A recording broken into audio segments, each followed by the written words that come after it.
All right, so let's go back to talking about multiprocessing and good things like that. So in Java, there's this idea of threads. So a thread is a stream of execution, right? This is what we would call a process at the operating system level. In the JVM, it's called a thread. And when you run a program, just a plain old public static void main, you have a single thread executing, right? And that thread has code, and the code gets interpreted by the JVM, and things happen.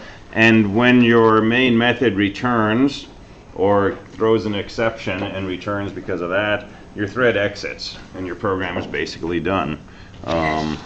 So inside a program, you're allowed to create new threads and have those threads run, and those threads will run as kind of their own context. So it's different from calling a method where here's your main program doing something, and then you say call some other method sub, and now we come over here and we start executing this, and when this returns or exits, it goes back and continues. That's a single thread, right? In a multi-threaded situation, you've got your main program, and it starts running, and at some point it creates a new thread, and that starts executing while your main thread continues. And you could create a second thread down here, and now you've got 3 threads running, and these can create new threads. And so you have parallel processes basically running at the same time. And this can let you do lots of fun things, and it can let you get into lots of trouble, which is also fun.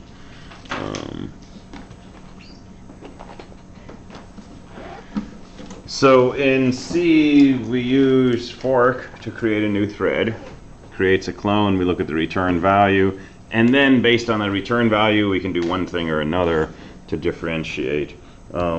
Java has a similar ability.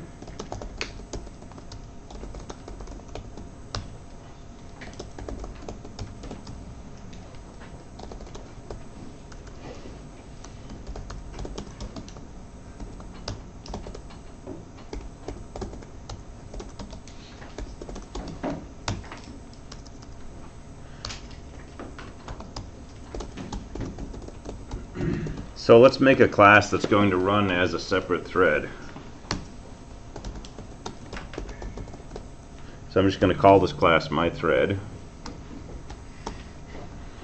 And I'm going to say this class extends thread.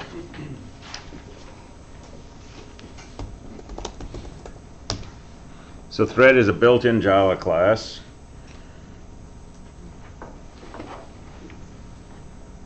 And it's got a bunch of methods that we don't care about. It's got a bunch of methods that we do care about that we can't actually use because they're deprecated. And then it's got some other stuff.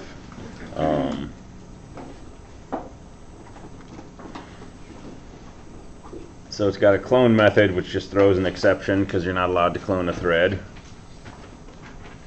It's got a dump stack, which shows you the stack trace, right? Who, which eventually called me. And it's got things that we would like to have, like resume and stop and kill. And these are no longer safe to use. I mean, they were never safe to use, but they're no longer allowed to be used. But it has a method called start. And it says start causes this thread to begin execution. The JVM calls the run method of this thread. Okay, and this is the main thing we're going to work with.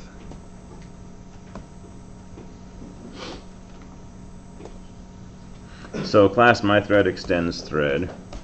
I'm not going to bother with a constructor. I'm just going to make a method called public void run with no arguments.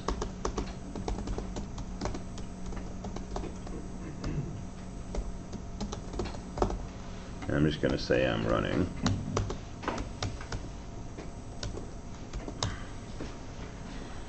So not a terribly useful thread, but it's going to say I'm running.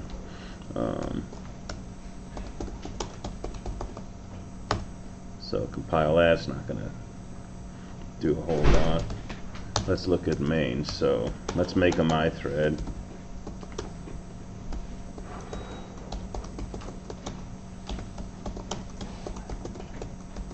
So we'll construct an object of type my thread, and we can call the run method, and no big surprises here. If we call the run method, it's just going to say I'm running, and everything exits and we're done.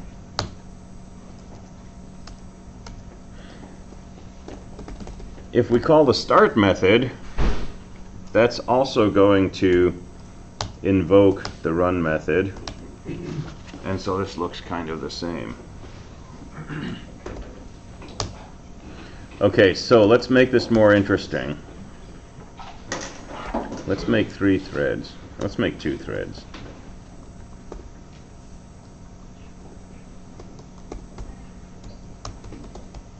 So I'll make thread 1 MT1 and thread 2 MT2. And so I'm going to add a constructor here.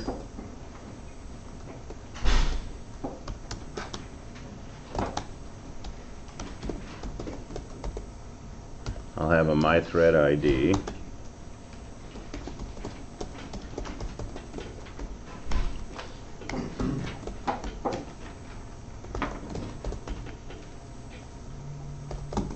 And in my constructor, I'll pass an integer called thread ID.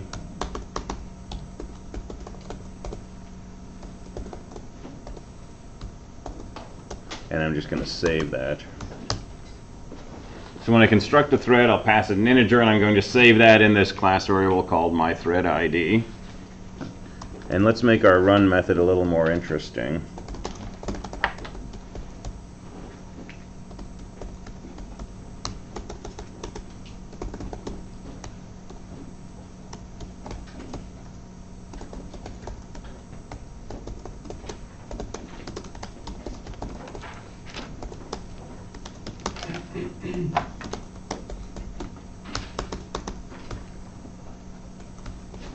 Let's just make a for loop that runs 50 times, prints out my thread ID, and prints out the value of I, which should grow from 0 to 49.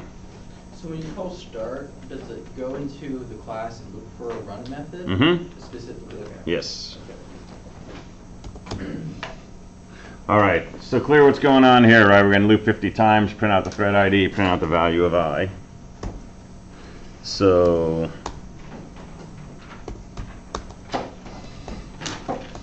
let's call the run method first. So we construct 2 threads. We're going to run thread 1, we're going to run thread 2. And no big surprise here. When we said thread 1.run, it printed out 50 times thread 1 with the IDs, and then it printed out 50 times thread 2 with the value of I.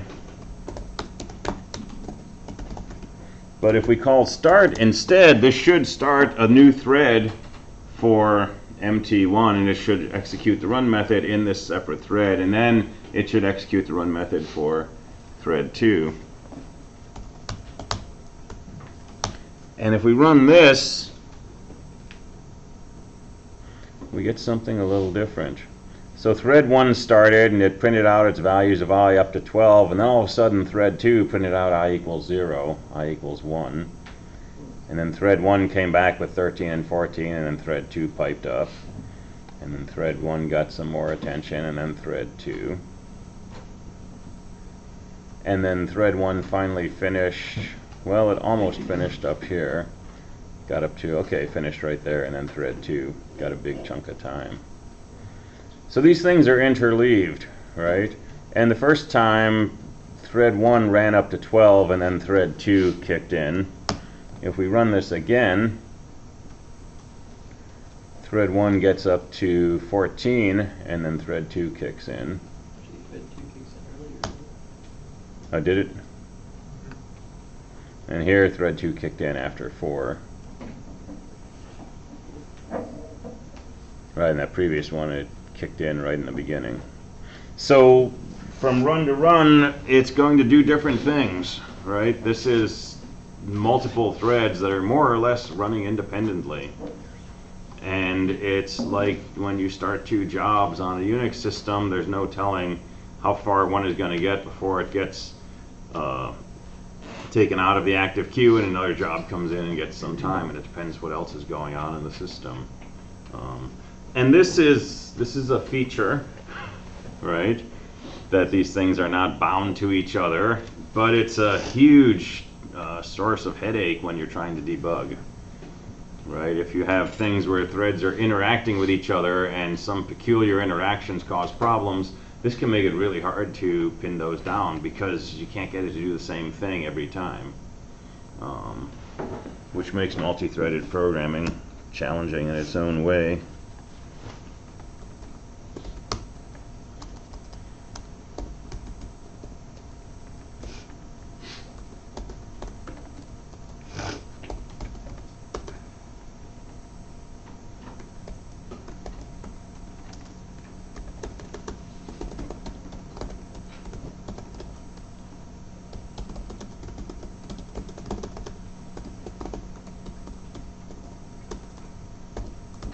So let's just do 5 threads, and let's print out a message from main when it exits. You want to change the email you're passing?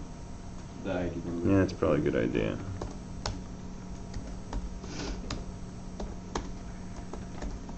Thanks.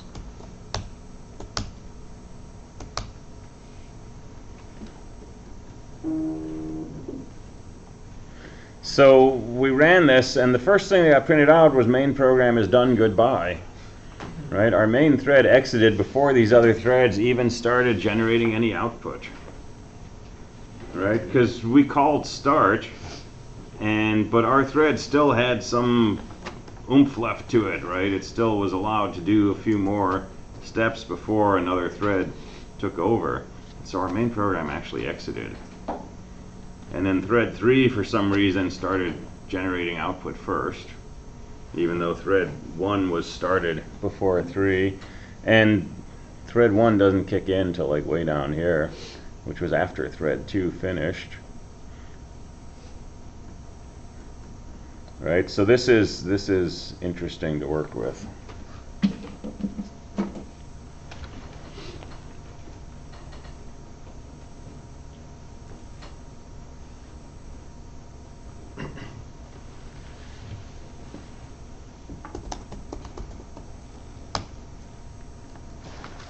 So we can't pass anything to the run method.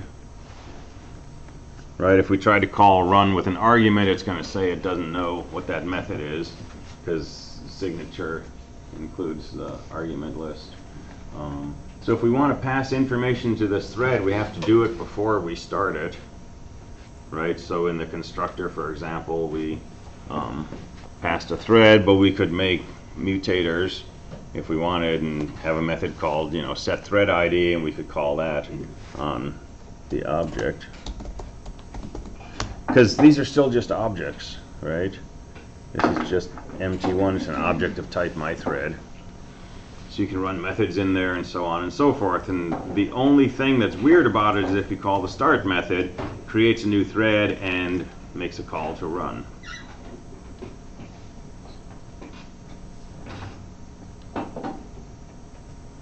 So questions about this?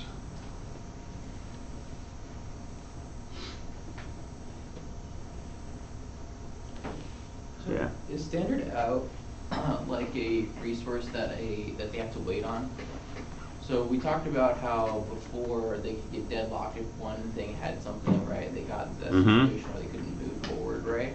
Right. So is standard out one of those resources they have to keep running because maybe one of the other threads is printing standard out, and the other threads will have to wait for that because they're not printing over each other, right? So somewhere there's some sort of synchronization going on, right? So something that ultimately is trying to write to the screen is probably a single system level call. But we can pretty much, well, so this is an interesting question. Let's just do 2 threads.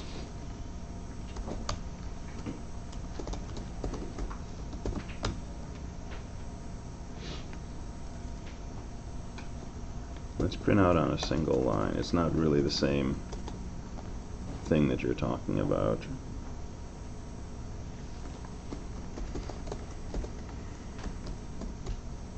But let's just have each thread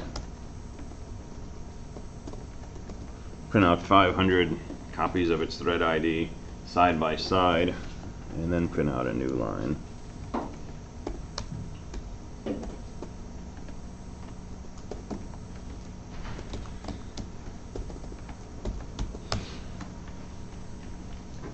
And I'm not sure if those are going to get interleaved or not. But I'm pretty sure if I said, well, we'll try one more thing.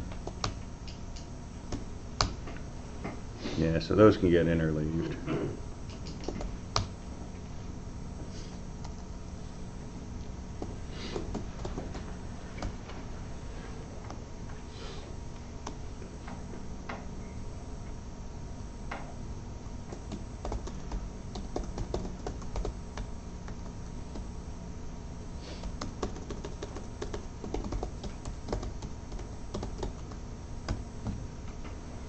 Let's try this.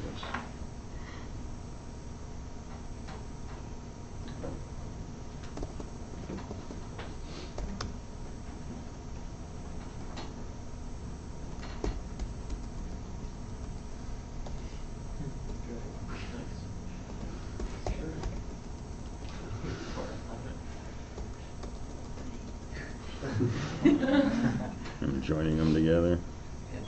Oh, we got a lot of joins to make.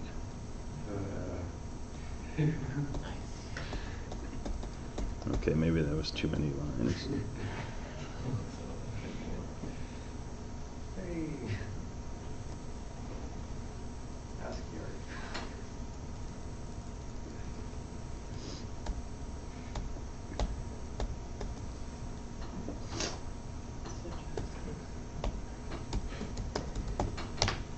All right.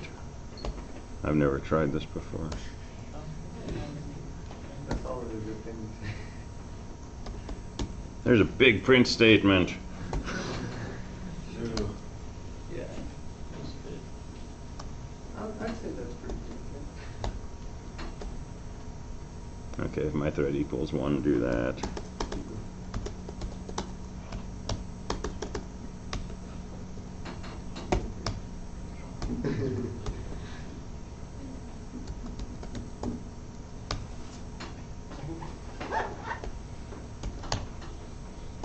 All right, let's try it. Uh-oh. Good luck. I know. I'm missing some class.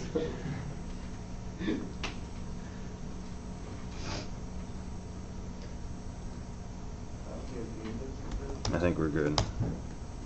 All right.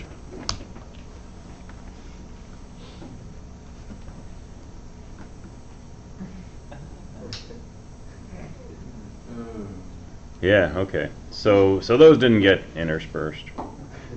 So presumably it locks something when it starts a print, right? And it'll maintain that lock the whole way through, although we could make it bigger to find out. Yeah? If you did number 2 using system.error.println, what it That's a good question.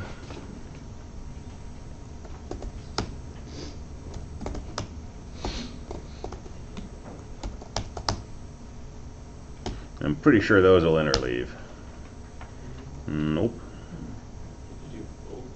Interesting. Okay. Interesting stuff. I still like to make those about 100 times bigger and see. Because it's coming out pretty fast. All right, other questions?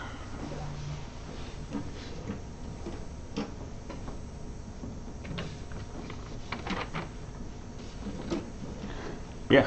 So what can threads be used for in terms of like actual application? Anything. Anything? So we use them in Swing, right? We don't actually set them up ourselves, but they're what makes Swing work, because when you've got Swing,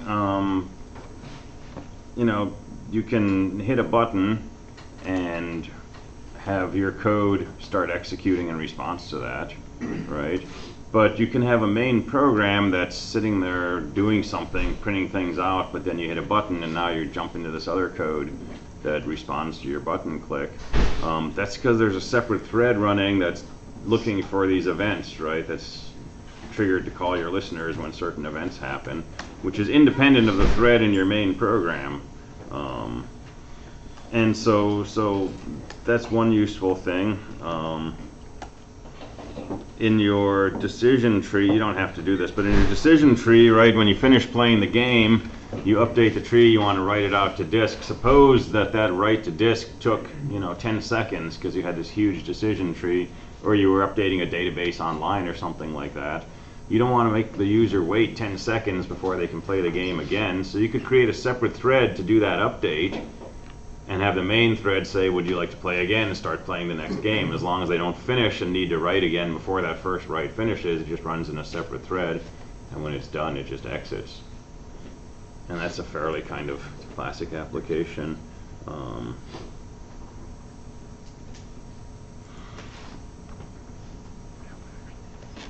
don't think I can dig the code up right now, but I have a Towers of Hanoi game from the code we did in 2.15, right?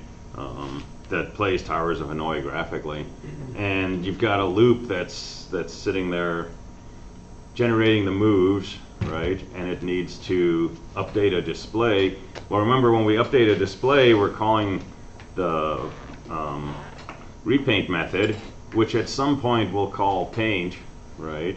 But if my main program is running and it's sitting in a loop generating all these moves, it's not going to get interrupted to allow paint to get called, right? So if I throw my main thing in a separate thread, then swing can come along and it can do its periodic updates. And if I call repaint, it will still go ahead and update the display. So it kicks in a lot with graphics applications. I'll try to dig out that code actually, and we can look at it later.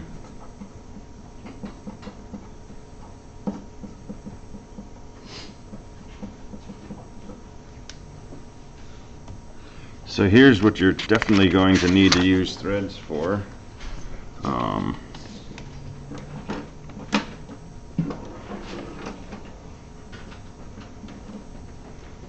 So I think PA5 is going to be a chat program. I still may make it a battleship program or something like that. But let's suppose that we're writing a chat program. There's this general model of client-server. And you've heard these terms, right, and they get tossed around a lot. But roughly speaking, a server is something, a process hanging out somewhere, that is taking requests and then satisfying them. Okay, it's serving.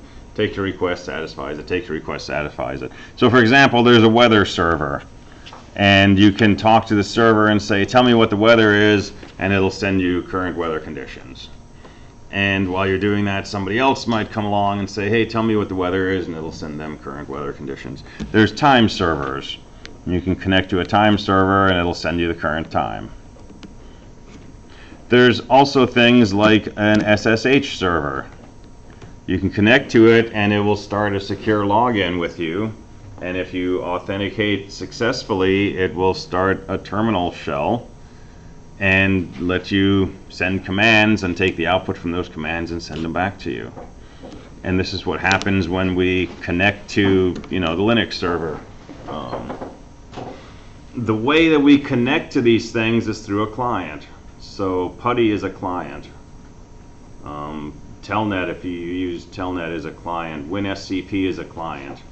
Right? These are programs that we run or processes that we invoke that talk to a server. And client-server is a standard model. It's been around for decades for communicating with things mostly across a network. And so for PA5, we're going to create our own client-server pair.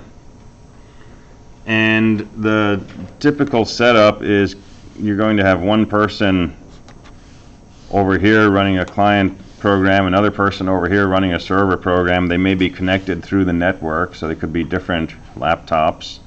And what you type over here is the client, the server sees on their display, and what the person types on the server side, the client sees on their display.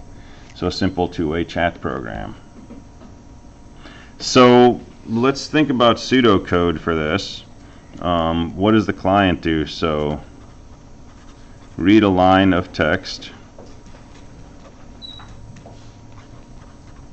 send it to the server.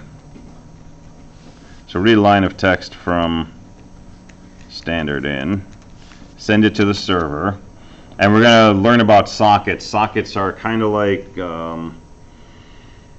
when you open a file in C, you get this file pointer object, right? A file star, and if you write to it, it goes into the file. If you read from it, it reads from the file. You can open a pipe, which is connected to a command, and if you write to that pipe, it feeds the input of that command. If you read from the pipe, it gets the output of that command. If you open a socket, it's basically a communication port on another machine. When you write to that socket, that other machine can read what you wrote by reading, and vice versa. So client, we're going to read a line of text from standard in, send it to the server, and then read from the server and print to standard out. And the server side is going to say read from the client,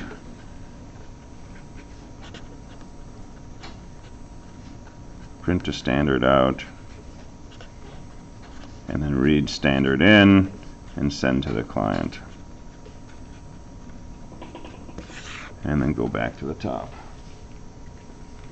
Pretty straightforward interaction. So client says hello, hits enter, reads that line hello, sends it to the server. The server side reads hello from the client, prints it out. Now the client sees the message hello. And this person on the server side says blah blah blah. It reads blah blah blah, sends that to the client. The client side is reading from the server, reads blah blah blah, prints that out to the display. So you're talking to each other. There's a problem with this though. So think about actually using this for two people to talk back and forth. There's a problem with the algorithm. You can't send something until the other person's replied. Yeah, it's lockstepped.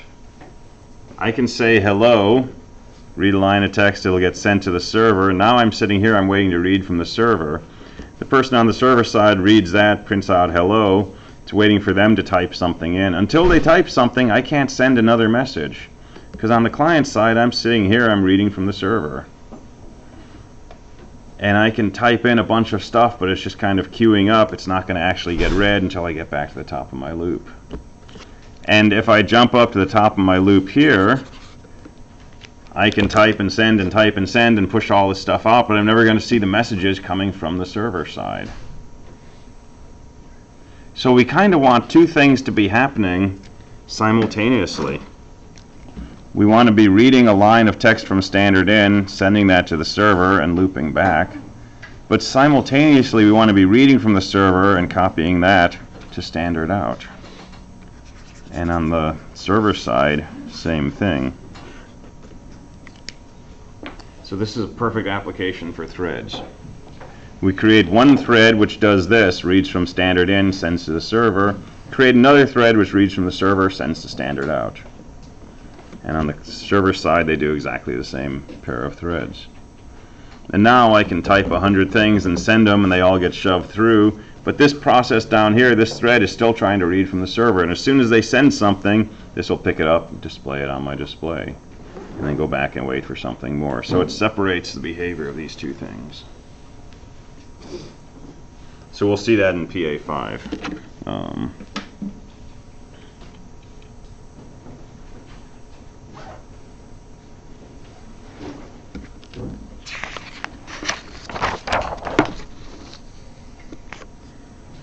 Another client server use for threads. So let's say we have a math server. It's a program, you can send it an equation, it sends you back the value of some expression. So you can say 2 plus 3 times the sine of 15, and you send that to the server, and it sends back whatever the value of that is. And so your client makes a connection to that server, sends an expression, gets back an answer.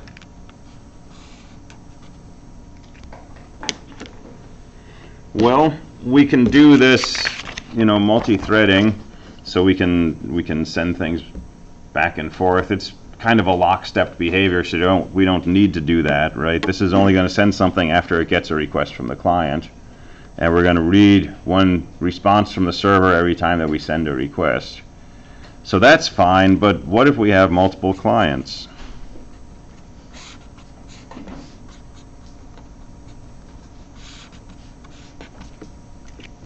Right? What if you have 3 or 300 different processes that are all trying to talk to this one server?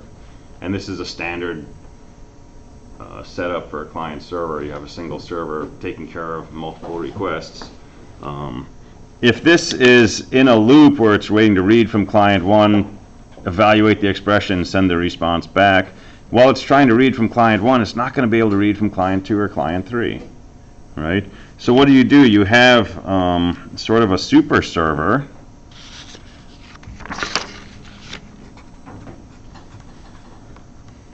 And these super servers are sometimes called daemons, kind of like a demon but spelled differently. And when your client makes a request and says, hey, I want to send you some expressions and get the value back, this thing creates a new thread. So here's a new server called server 1, and it sends its address to the client, and now the client communicates with server 1. And the math server, the daemon itself, is now just waiting for more connection requests. And if client 2 comes along and says, hey, I want to talk to you, this will create server 2. They'll establish a two-way communication. And now the daemon can go back to waiting for more connection requests. And so you end up with multiple threads on the client side, but also multiple threads on the server side. And this is why, if you hop onto, I just got to take that off my screen, it's dizzying. If you hop onto the Linux server, which I have to log into,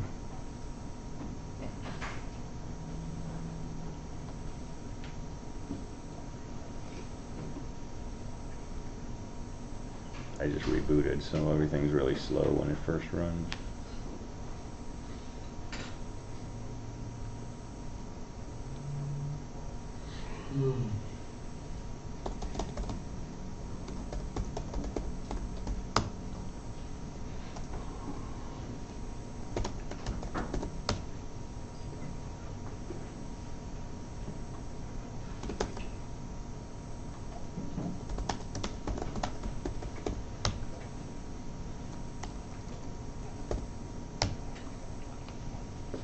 Right, so if you look at the Linux server, there's various people connected.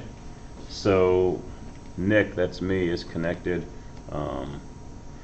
through something called SSHD, right? Rawad is connected, Sukaina is connected, and there's a process called SSHD, that's the SSH daemon, right? Created by init, its parent ID is 1, its process ID is 785. It was started on March 28th. That's the last time we rebooted, I believe. And that's sitting there waiting for SSH requests. And if you run PuTTY and you make a connection to linuxengrcs.com, you're talking to that process, right? That's the server that's listening for connection requests. And once you complete a connection, it will go ahead and it'll create a new process, right? So basically a thread, except it's C. And then you go ahead and you have your own client-server pair dedicated to you.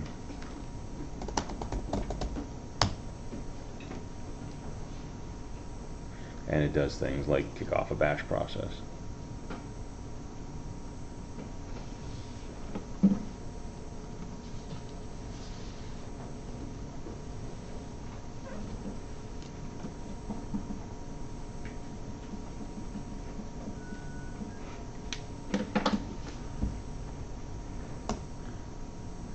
All right, so there's another way to create threads.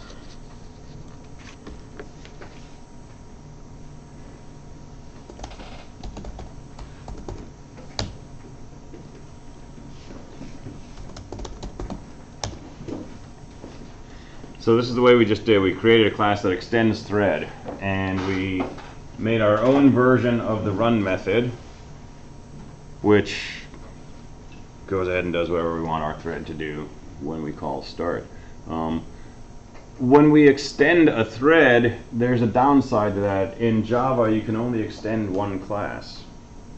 We can't extend multiple classes. And so if we were extending a JFrame, for example, which we do all the time, we could not also make that extend a thread.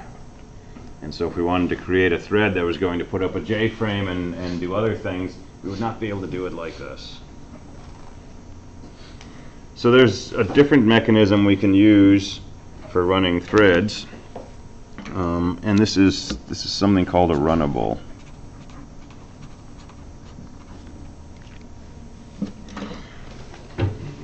And this gets into some different Java mechanics that I want to talk about anyway.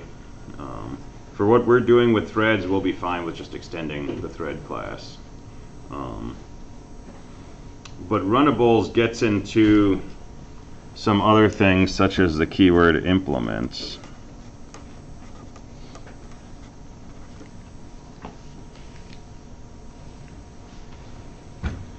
So let's talk a little bit about implements. So we implement interfaces. So we've talked about abstract data types, and we've talked about here's what you use to interact with a stack class, for example. You construct, you initialize, you push, you pop, you check if it's full, you check if it's empty. Maybe you peek at the top without actually popping it, and that's it. You don't monkey with the stack pointer, you don't monkey with elements in the stack array or the linked list nodes or anything like that.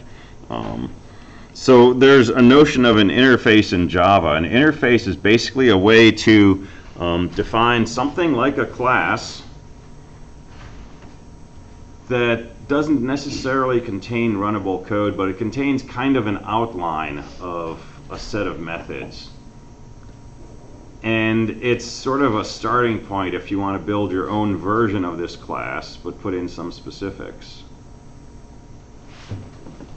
And we can use this, we can, runnable is an interface, right? And we can implement it and make our own version of the run method.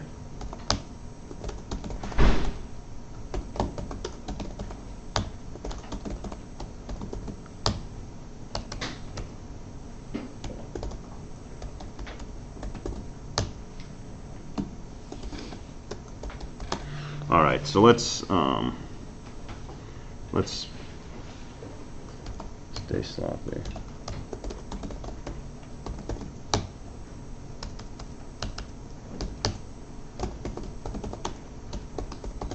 So I'm going to make an interface called my interface.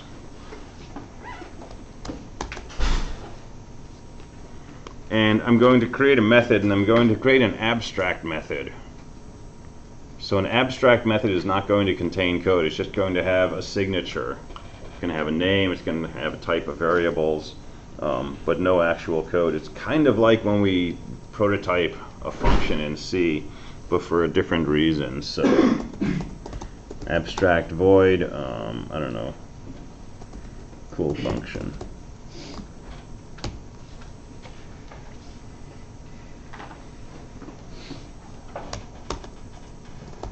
And I'm going to make a default method. So I'm going to make a default void, I don't know what we should call this. We'll call it penguin. Does penguin have an E? No. And this is going to be a regular method. What sound do penguins make? I have no idea.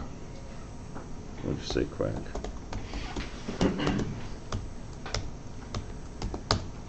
All right, so what am I doing? I'm defining an interface which contains two functions, a cool function and a penguin. Okay, and penguin has a default method to it, which prints out quack. Cool function does not. All right, so now I'm going to make a new class. I'm going to call this class, I don't know, haha. And I'm going to say this implements my interface.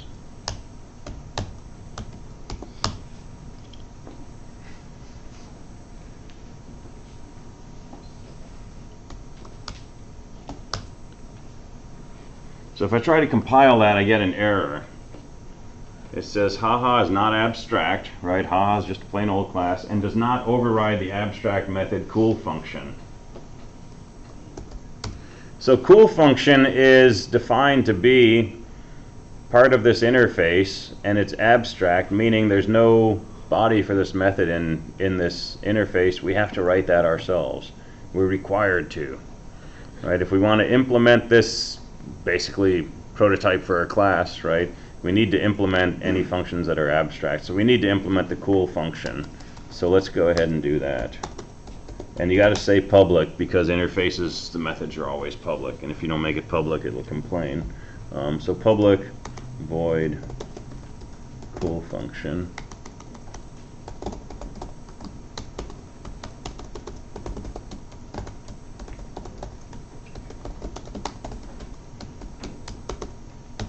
All right, so there's a really useful function.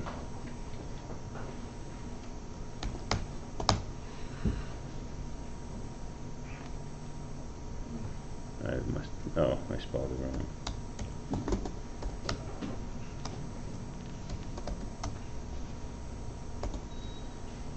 Function with a C. All right, so that compiles just fine. So let's do something with this haha class.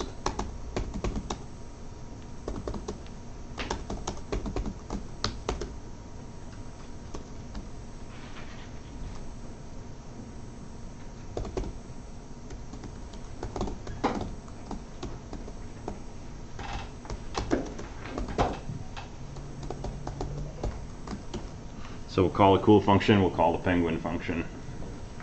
And haha.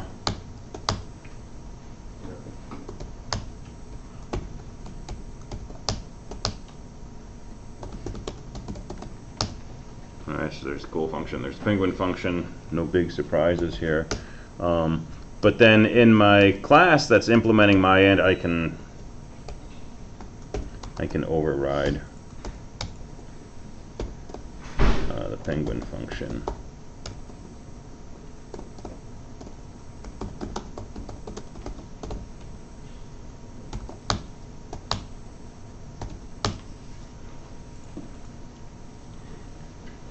All right, so interfaces are used in general to give you kind of a blueprint for a class. It can provide default code for some methods. It can provide a signature for other methods, but say you have to write your own version of this method, typically because there is no reasonable default to assume. So there's an interface called Runnable, and we can create our own class that implements Runnable, and it will include the necessary pieces to build a thread, but we can write our own version of the run method, and then when we construct a thread, we can call that thread start method, and it'll go ahead and run in a separate thread. But we're not extending the thread class, so we can still have our class that implements Runnable extend some other class that we choose. I got 75 seconds. How fun. Yeah.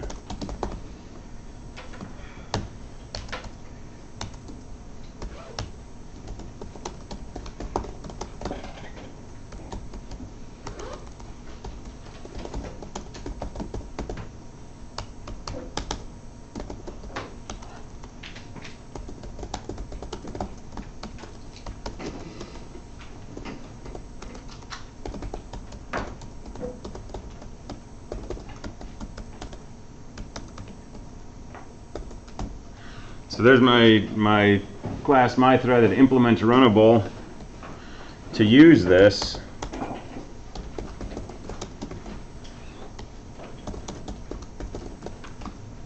I can construct an object of type myThread.